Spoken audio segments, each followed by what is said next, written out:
ஆண்டவருடைய நாமம் மகிம்படட்டும். உங்கள் யாவருக்கும் ஆண்டவராக இயேசு கிறிஸ்துவின் நாமத்தினாலே என் அன்பின் வாழ்த்துக்களை சொல்லிக்கொள்ள ஆசைப்படுகிறேன். எனக்கு அருமையானவர்களே, இந்த நாளில் கூட சேசுவதமாக பரலோகத்தின் ரகசியம் ஏன்னா ஆச்சரியமா இருக்கு அப்படின்னு நினைக்கலாம். நீங்க அநேக ரகசியங்களை ஆண்டவராக இயேசு கிறிஸ்தானவர் இந்த பூமியில் இருக்கும் பொழுது எடுத்துரைத்தார். அவைகளிலே அநேக சம்பவங்களை நாம் படித்திருக்கிறோம், அறிந்திருக்கிறோம். ஆனா இந்த நாளில் விசேஷமாக அற்புதமான ஒரு பாடம், அதிசயமான ஒரு பாடம், பரலோகத்தின் ரகசியம். பரலோகத்தின் ரகசியம் எப்படி இருக்கும்? பரலோகத்துக்கு போனதாயா தெரியும்னு சொல்லுவீங்க இல்லையா?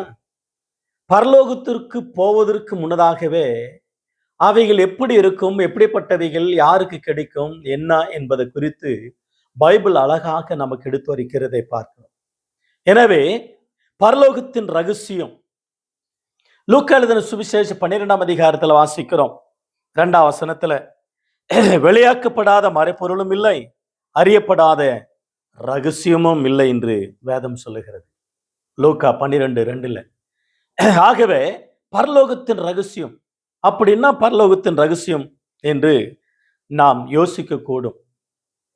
எனவே எனக்கு அருமையானவர்களே, இந்த பூலோகத்துல பல ரகசியங்கள் இருக்கு. அவைகளெல்லாம் அழிந்து போகக்கூடியவைகள். எவ்வளோ காரியங்களை ஆராய்ச்சி செய்கிறத பார்க்கிறோம். மேகத்துல, பூமியில, பூமியின் அடியில, சமுத்திரத்துல, சமுத்திரத்தின் அந்த அக்கறையில, ஆழத்துல எவ்வளோ ரகசியங்களை கண்டுபிடிக்கிற மனிதர்களை நாம் பார்க்கிறோம், அறிவாளிகளை பார்க்கிறோம், விஞ்ஞானிகளை பார்க்கிறோம், அறிவியல் மூலமாக அறிந்து கொள்கிறோம். எனக்கு அருமையானவர்களே, இதனால கூட சேஷமாக பைபிள் நமக்கு சொல்லுகிற 3 உலகங்கள். இந்த 3 உலகங்களில மிக முக்கியமாக பரலோகத்தின் ரகசியம். 3 உலகம் வாக்கியம் அப்படிதான் சொல்லுகிறது. ஒரு அற்புதமான ஒரு கவிஞன் சொன்ன ஒரு கருத்தை பார்க்கிறோம். மெய்யூர்ல இருந்தோம், பையூருக்கு வந்தோம், இப்பொழுது பொய்யூர்ல இருக்கிறோம். இந்த பொய்யூரை விட்டு நம்ம மெய்யூருக்கு போக வேண்டும். அதுதான் ஆண்டவர் அற்புதமா சொல்லுகிற வார்த்தையில நாம் கவனிப்போம், தியானிப்போம். கர்த்தர் நமக்கு உதவி செய்வார். பிலிப்பியர் 2ஆம் அதிகாரம் 10ஆம் வசனத்துக்கு கவனிப்போம். தயவுசெய்து என்னோடு கூட பைபிளை திருப்பிக் கொள்ளுங்கள். பிலிப்பியர் 2ஆம் அதிகாரம், Philippians, the book of Philippians, chapter 2, verse 10. Please, I reading in the Bible words. நான் படிக்கிறேன், தயவுசெய்து கேளுங்க. இயேசுவின் நாமத்தில் வானோர், பூதாளத்தோர், பூமியின் கீழானவருடைய முழங்கால்களை ஆவும் முடங்கும்படிக்கு 3 காரியங்களை நாம் இந்த இடத்துல வாசிக்கிறோம். இயேசுவின் நாமத்தில் வானோர் பரலோகம், பூதாளத்தோர் பூமி, பூமியின் கீழானோருடைய பாதாளம், நரகம், எலிப்பாருகிற இடம், பாரடைஸ் கூட சொல்லலாம். 3 உலகங்களை குறித்து, 3 இடங்களை குறித்து அற்புதமா பேசுகிற சொல்லுகிற ஒரு வார்த்தையா இருக்கிறது. மேலோகத்தார், வானோர் பரலோகத்தின் ரகசியம். எனவே வானோர் பரலோகம், பூலோகத்தோர் பூமி, அர்த், பூமியின் கீழானோர் பாதாளம், பரதேசி, அது பரடேசின்னு சொல்லுவாங்க இல்லையா?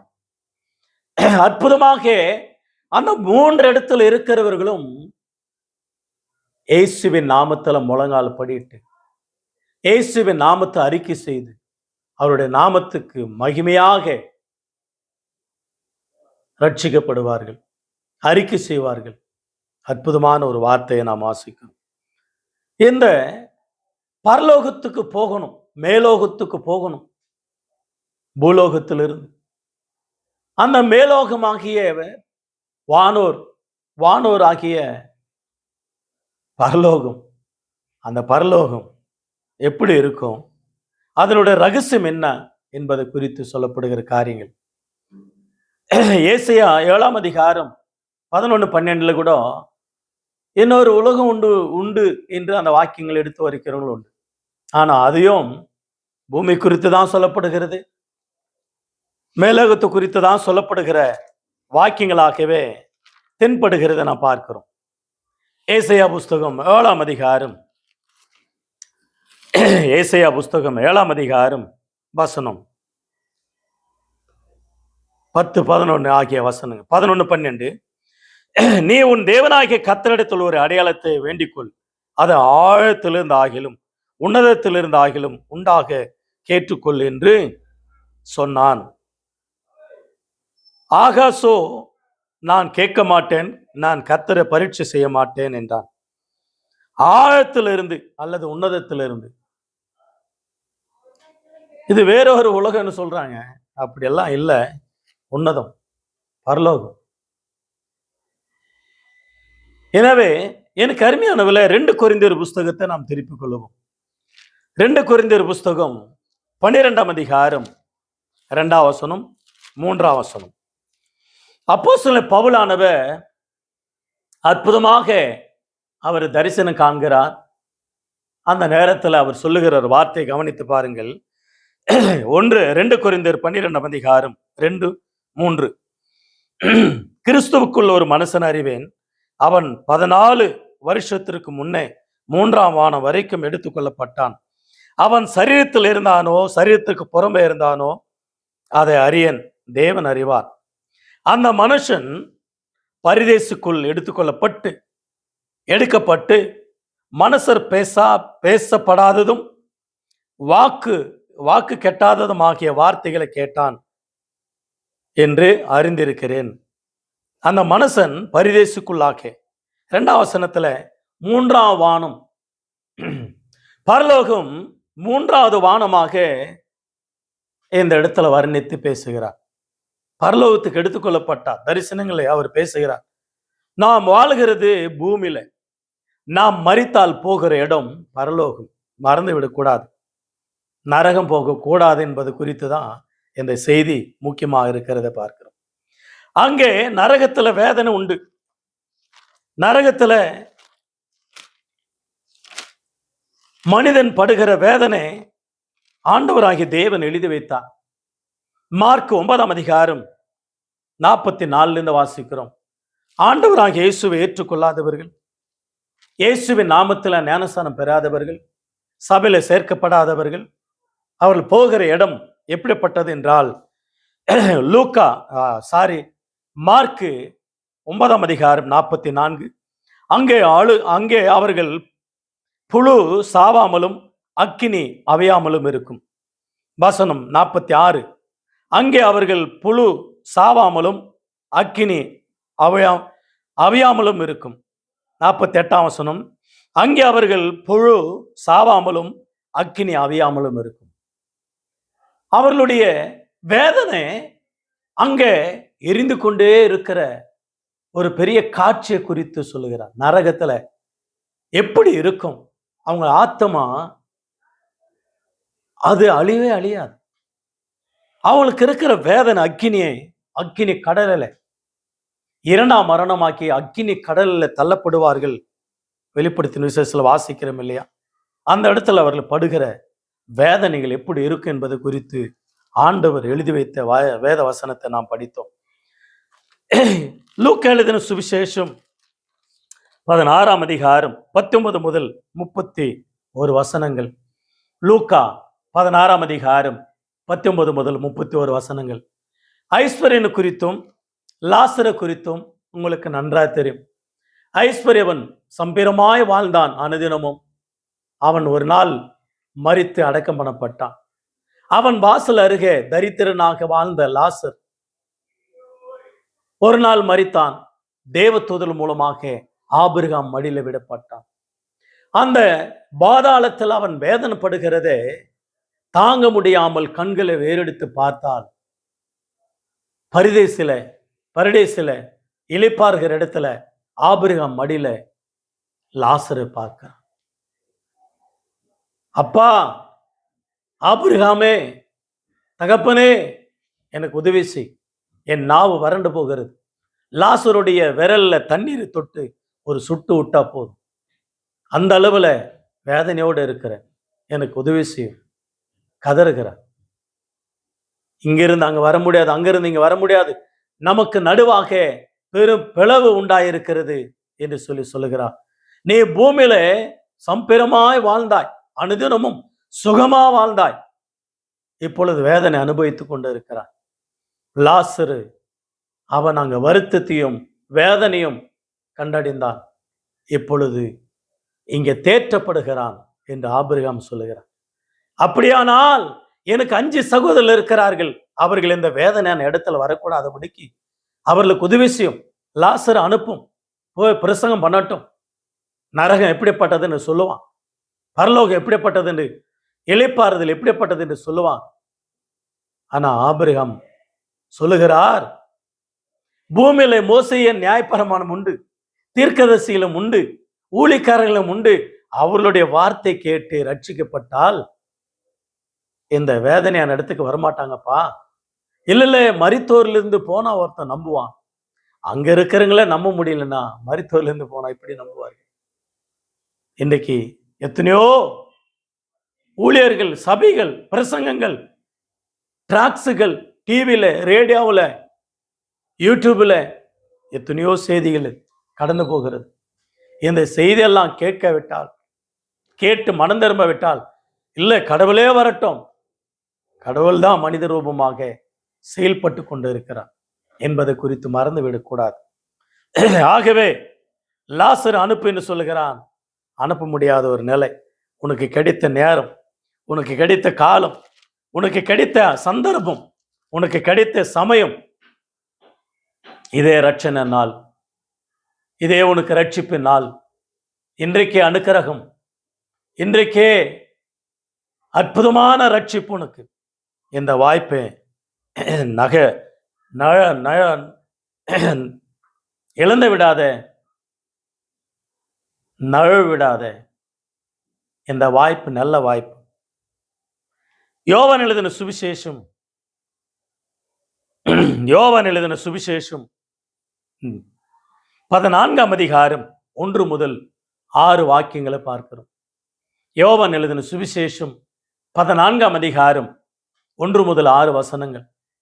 உங்களை இருதயம் கலங்காது இருப்பதாக நீங்கள் என்னிடத்தில் விசுவாசமா இருங்கள், பிதாவினிடத்தில் விசுவாசமா இருங்கள். என் பிதாவின் வீட்டில் அநேக வாசஸ்தலங்கள் உண்டு, அப்படி இல்லாத இருந்தால் நான் உங்களுக்கு சொல்லியிருப்பேன். ஒரு ஸ்தலத்தை உங்களுக்காக ஆயத்தம் பண்ண போகிறேன். நான் போய் உங்களுக்காக ஸ்தலத்தை ஆயத்தம் பண்ணின பின்பு நான் இருக்கிற இடத்துல நீங்களும் இருக்கும்படி நான் மறுபடியும் வந்து உங்களை என்னிடத்தில் சேர்த்துக் கொள்ளுவேன். It is wonderful. நீங்க போகிற இடம் எங்க என்று பிலிப்பு கேட்கிறா. ஆண்டவர் சொல்றார் 6ஆம் வசனத்துல, நானே வழியும் சத்தியமும் ஜீவனமா இருக்கிறேன், என்னை இல்லாமல் பிதாவினிடத்துல ஒருவனும் வர இயலாது, வர முடியாது என்ற. பிதாவினுடைய வீட்டில் அநேக வாசஸ்தலங்கள் உண்டு, நான் உங்களுக்காக ஒரு ஸ்தலத்தை ஆயத்தம் பண்ணேன், நான் மறுபடியும் வருகிறேன், வந்து உங்களை கூட்டி செல்வேன் என்று சொல்லுகிறார். எனவே அந்த இடம்தான் பரலோகம். ஆனால் பரலோகம் எப்படி இருக்கும் என்பதை குறித்து வெளிப்படுத்தின விசேஷம் 7ஆம் அதிகாரம் முதல் கொண்டு சில வாக்கியங்களை படித்தோம்னா ஆச்சரியமா இருக்கும் பாருங்க. வெளிப்படுத்தின விசேஷம் 7ஆம் அதிகாரம் 13 முதல் 17 வசனங்களில 16ல, அவர்கள் இனி பசி அடைவதும் இல்லை, இனி தாகம் அடைவதும் இல்லை, வெயிலாகிலும் உஷ்ணமாகிலும் இவர்கள் மேல் படுவதும் இல்லை. எனக்கு அருமையானவில்லை, ஒரு 3-4 பெங்களூர் பட்டணத்துல ஆலங்கட்டி மழை, கல் மழை பெய்ந்தது. அதில் கொஞ்சம் நனைஞ்சோம், கொஞ்சம் தொண்டை கரகரப்பாக கிடக்கு, கோல்டு, பயங்கரமான சம்மர் டைம் இது, பட்டை உரிக்கிற வெயில் காலத்தில் சில ஊர்களில் மழை தந்திருக்கிறான். சூழ்நிலைகள் மாறி இருக்கு. வெயில் ஒரு பக்கம், மழை ஒரு பக்கம், ஆலங்கட்டி மழை ஒரு பக்கம், வெள்ளம் ஒரு பக்கம், பயங்கரமான சுச்சுவேஷன், இயற்கை மாறிவிட்டது, கிளைமேட் மாறிவிட்டது. கடைசி நாட்கள் இருக்கிறோம், என்ன நடக்குன்னு தெரியாது. அபாயகரமான வார்த்தைகளை பூமியில காண்கிறோம், கேட்கிறோம். எனவே பரலோகத்துல பசி இல்லை, தாகம் இல்லை, உஷ்ணம் இல்லை, அங்க வெயிலும் இல்லை. அந்த பரலோகத்தில் யார் போவார்கள்? இதோ வெள்ள அங்கிகளை தரித்தவர்கள் யார் இவர்கள்?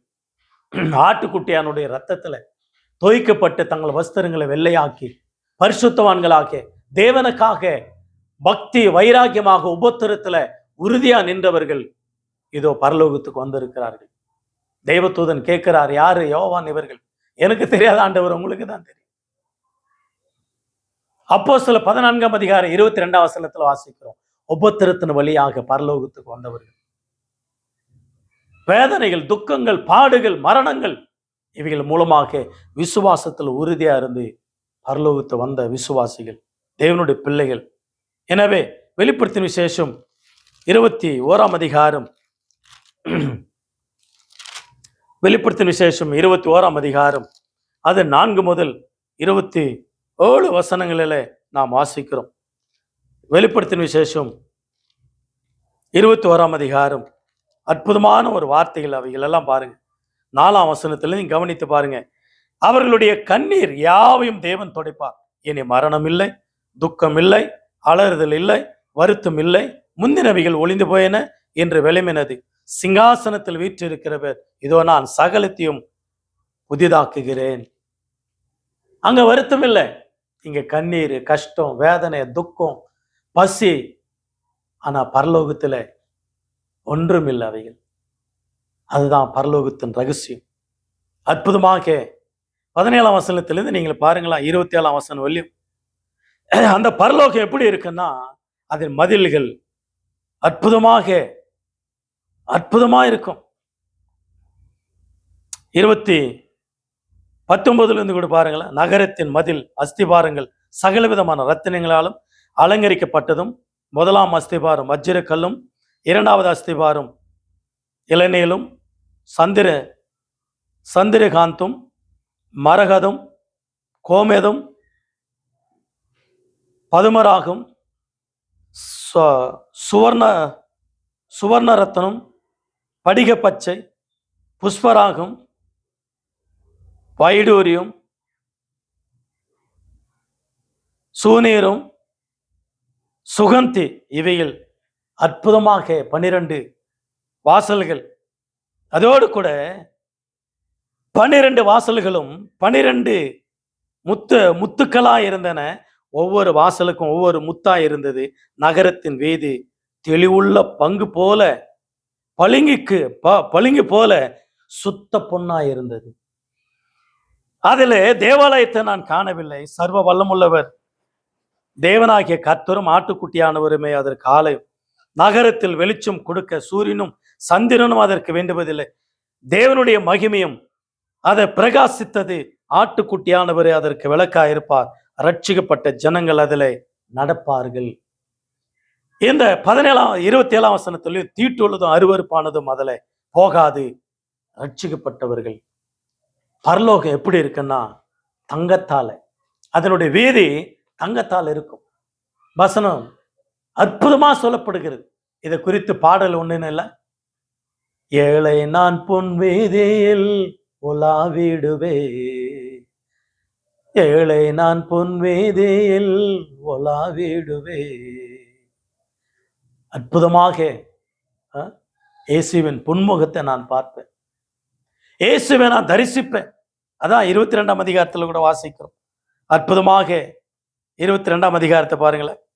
4ஆம் வசனம் 22ஆம் அதிகாரம் அற்புதமா இருக்கு பாருங்க அந்த வார்த்தைகள். 22ஆம் அதிகாரம்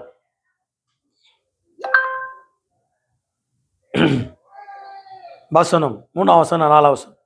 இனி ஒரு சாபம் இராது, தேவனும் ஆட்டுக்குட்டியானவரும் இருக்கிற சிங்காசனம் இருக்கும். அவருடைய ஊழியக்காரர்கள் அவரை தரிசித்து அவருடைய முகத்தை தரிசிப்பார்கள், அவருடைய நாமத்தை துதிப்பார்கள்.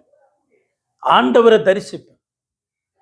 பக்தன் பாடினார், பரலோகம் என் சொந்த ஊரு, அங்க போவேன், தாவீதை பார்ப்பேன், பாட சொல்லி கேட்பேன், பவுலை பார்ப்பேன், பிரசங்கம் பண்ண சொல்லி கேட்பேன், இயேசுவை பார்ப்பேன், ஒவ்வொரு காயங்களால் முத்தம் செய்வேன். இவ்வளோ பாடல்கள். அவரை தரிசிக்கிற இடம் அவரிடத்துல போகிற இடம். இதே வெளிப்படுத்தின விசேஷம் 20ஆம் அதிகாரம் 14-15 ஜீவ புஸ்தகத்துல பேர் எழுதப்பட்டவனா காணப்படுகிறவன் மட்டும்தான் பரலோகத்துல இருப்பான். ஜீவ புஸ்தகத்துல பேர் இல்லாவிட்டால் பரலோகத்துல போக மாட்டான். அது நாங்க ஜீவ புஸ்தகத்துல பேர். எஸ், இயேசுவை ஏற்றுக்கொண்டவர்கள், இயேசுவை நம்பினவர்கள், ஞானஸ்தானம் பெற்றவர்கள், அவருடைய பெயர்கள் ஜீவ புஸ்தகத்தில் எழுதப்படும். யாத்திராகம் 32ஆம் அதிகாரம் 32ஆம் வசனத்திலும் 33ஆம் வசனம் 34ஆம் வசனத்தில் வாசிக்கிறோம். மோசே வனாந்தரத்தில் ஜெபிக்கிறான், ஆண்டவரே என்னுடைய பேரை கூட ஜீவ புஸ்தகத்தில் எடுத்து போடும். இல்லப்பா, பாவம் செய்யாதவர்கள், பாவம் செய்தவர்கள், கட்டளை மீறினவர்கள், அக்கிரமம் செய்தவர்கள், என் வாக்குக்கு கீழ்ப்படியாதவர்கள், அவங்களோட பேரு மட்டும்தான் கிறுக்கி போடும். அவங்கள மன்னியும், இந்த ஒரு முறை மன்னிக்க விட்டால் என் பேரை கூட எடுத்து போடும். ஜீவ புஸ்தகத்துல மோசையினுடைய பேர் இருக்கிறத கன்ஃபார்ம் பண்ணிக்கிட்டாரு. விசுவாசத்துல சந்தோஷப்பட்டார். இஸ்ரவேல் ஜனங்களுடைய பேர்கள் ஆண்டவர் சொன்னாரு, பாவம் செஞ்சவனுடைய பேரை தான் எடுப்பம்பா. பிலிப்பியர் 4ஆம் அதிகாரம் 1 முதல் 3 வசனங்களை வாசிக்கிறோம். இயேசு பவுலோடு கூட உடன் ஊழியக்காரர்களாய் பாடுபட்டவர்கள், ஊழியம் செஞ்சவர்கள், பிரயாசப்பட்டவர்கள், நற்கிரிகளை செய்தவர்கள், உதவி செய்தவர்கள், அவர்களுடைய பெயர்கள் ஜீவ புஸ்தகத்தில் எழுதப்பட்டிருக்கு. லூக்கா 10ஆம் அதிகாரம் அற்புதமான ஒரு வார்த்தை. லூக்கா 10ஆம் அதிகாரம் 20ஆம் வசனத்துல இயேசு 2 பேரா 70 பேர் ஊழியத்துக்கு அனுப்பினார். ஊழியத்துக்கு போயிட்டு வந்த பிற்பாடு ரிசல்ட் சொன்னாங்க, பிசாசுகள் கீழ்ப்படுகிறது, வியாதிகள் சுகமாக்குறார்கள். அதுக்காக சந்தோஷப்படாதீங்க, உங்க நாமங்கள் ஜீவ புஸ்தகத்தில் எழுதியிருப்பதற்காக நீங்கள் சந்தோஷப்படுங்கள் சொன்னார். அற்புதமான ஒரு வார்த்தை. இயேசு கிறிஸ்துவானவர் தன்னை குறித்து எழுதியிருக்கிறதை அறிந்தார். சங்கீதம் 40ஆம் சங்கீதம் 6, 7, 8 ஆகிய வசனங்களில் என்னை குறித்து எழுதியிருக்கிறது, அதை வாசித்து வந்தார். பிதாவே, தேவனே, உம்முடைய சித்தத்தை நிறைவேற்றுவேன். நான் போறேன் ஊழியத்திற்கு. எபிரேயர் புஸ்தகம் 10ஆம் அதிகாரம் 7 முதல் 9 வாக்கியங்கள், அதிலெல்லாம் வார்த்தை சொல்லப்படுகிறது. என்னை குறித்து எழுதியிருக்கிறது, இயேசு குறித்து. நம்ம குறித்து எழுதியிருக்கிறதா? எஸ். 139ஆம் சங்கீதம் 16ஆம் வசனத்துல பிறந்த ஒவ்வொரு மனுஷனுடைய வாழ்க்கையை ஆண்டவராய் தேவன் அவயவங்கள் உருவாவதற்கு முன்னதாக அவனை குறித்து ஆண்டவர் எழுதி வைத்தார். நம்மை குறித்து எழுதி வைத்தார். நம்மை குறித்து எழுதி வைத்தார். அநேகருடைய உலகத்துல பிரயாசங்கள் என்னன்னா, கின்னஸ் புஸ்தகத்துல என்னுடைய பேர் வேணும், ஏதோ ஆகிலும் சாதிக்கணும். அதெல்லாம் அழிஞ்சிருங்க. ஜீவ புஸ்தகத்துல பேர் இருக்கா? ரேஷன் கார்டில் இருக்கணும், பேர் ஐடி கார்டில் இருக்கணும், ஆதார் கார்டில் இருக்கணும், டிஎல் கார்டில் இருக்கணும், நிலத்தில் இருக்கணும், வீட்டில் இருக்கணும், ஐடி கார்டில் இருக்கணும். இவைகளெல்லாம் மனிதர்கள் விரும்புகிறான். ஆனால் இவையெல்லாம் அழிஞ்சு போயிடும். ஜீவ புஸ்தகத்தில் உங்க பேர் இருக்கா? ஜீவ புஸ்தகத்தில் பேர் இருக்குன்னா இயேசு கிறிஸ்து ஒருவர் தான். இயேசு கிறிஸ்துவை ஏற்றுக்கொண்டால், ஞானஸ்தானம் பெற்ற சபையில சேர்க்கப்பட்டால் ஜீவ புஸ்தகத்துல பேர் எழுதப்படும். எனவே பரலோகத்துல தேவ சமூகத்துல அவரை தரிசித்து கொண்டு துதித்து கொண்டே இருப்பார்கள். இருதயத்துல சுத்தமுள்ளவர்கள் பாக்கியவான்கள், அவர்கள் தேவனை தரிசிப்பார்கள். எனவே ஏசாயா 65ஆம் அதிகாரம் 17ஆம் வசனத்துல புதிய வானம் புதிய பூமி. வெளிப்படுத்தின விசேஷம் 21ஆம் அதிகாரம் 5ஆம் வசனத்துல இதோ நான் சகலத்தை புதிதாக்குகிறேன். பக்தன் ஒருவன் ஜெபிக்கிறான், ஆண்டவரே பரலோகத்துக்கு நான் போகணும், அந்த பரலோகத்துக்கு நான் போகணும். எனக்கு அருமையானவர்களே, வெளிப்படுத்தின விசேஷம் 2ஆம் அதிகாரம் 3ஆம் அதிகாரம், இந்த 2 அதிகாரங்களை 7 சபைகளை குறித்து எழுதுகிறார் ஆவியானவர். அந்த 7 சபைகளுக்கு எழுதும் பொழுது சொல்லுகிற வார்த்தைகளை நீங்கள் கவனித்து பாருங்க. வெளிப்படுத்தின விசேஷம் 2ஆம் அதிகாரம் 2ஆம் அதிகாரம் வசனம் 7ஆம் வசனத்துல எபேசின் சபைக்கு எழுதுகிறான், ஜெயங்கொழுகிறன் எவனுக்கோ அவன் ஜீவ விருட்சத்தின் கனியை தருவேன். 2ஆவதாக சிமனா சபைக்கு எழுதுகிறான், ஜெயங்கொழுகிறவனுக்கு நான் மரணத்து மேல் 2ஆம் மரணத்து மேல அவனுக்கு வெற்றியை தருகிறேன். பெர்கமு சபைக்கு எழுதுகிறான், ஜெயங்கொழுகிறன் எவனோ அவனுக்கு புதிய நாமத்தையும் புதிய பேரையும் நான் அவனுக்கு கொடுப்பேன். மறைந்திருக்கிற மன்னாவை கொடுப்பேன். அவன் பேரை பெருமைப்படுத்துவேன். அதோடு கூட தியத்திரா சபையின் தூதனுக்கு எழுதுகிறார், ஜெயங்கொள்கிறவனுக்கு அதிகாரம் கொடுப்பேன். ஜெயங்கொள்கிறவனுக்கு அவனுடைய அவனுடைய மண்பாண்டங்களை ஒடிக்கிற அளவுல அவனுக்கு ஒரு இரும்பு கோலால் ஆளுகை செய்யும்படியா கொடுப்பேன். வெடிவெள்ளி நட்சத்திரத்தை கொடுப்பேன். மூன்றாவதாக சர்தை சபையின் தூதனுக்கு எழுதும் பொழுது சொல்றாரு, நான் ஜெயங்கொள்கிறவனுக்கு வெண்வஸ்திரம் தரித்து என்னோடு கூட அவனை நிறுத்தி எனக்கு முன்பாக அவன் இருப்பான். அவன் நாமத்தை நான் உயர்த்துவேன். என் நாமத்தை அவன் துதிப்பான். பில்தெல்பியா சபையின் தூதனுக்கு எழுதுகிறதாவது, இதோ திறந்த வாசலை வைக்கிற, ஜெயங்கொள்ளும் பொழுது தேவனுடைய ஆலயத்தில் அவனை தூணாக்குவேன். பரலோகத்திலே அவனை புதிய பேர் எழுதுவேன். எருசலேமிலே புதிய பேர் எழுதுவேன். அற்புதமான திறந்த வாசல், புதிய நாமம், தூணாக்குவார்.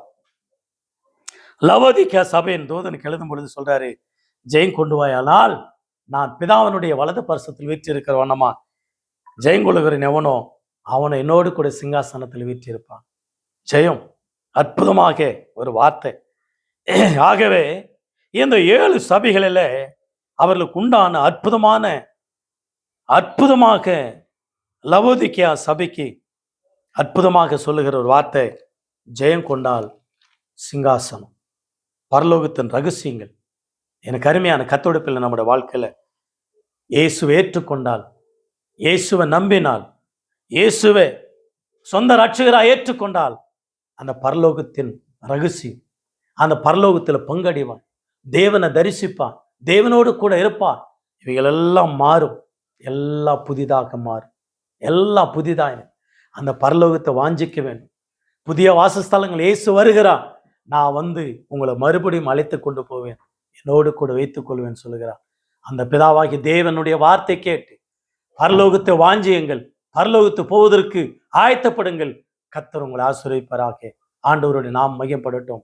ஆண்டவர் வசனங்கள் ஆசீர்வதிப்பாராக. God bless you all.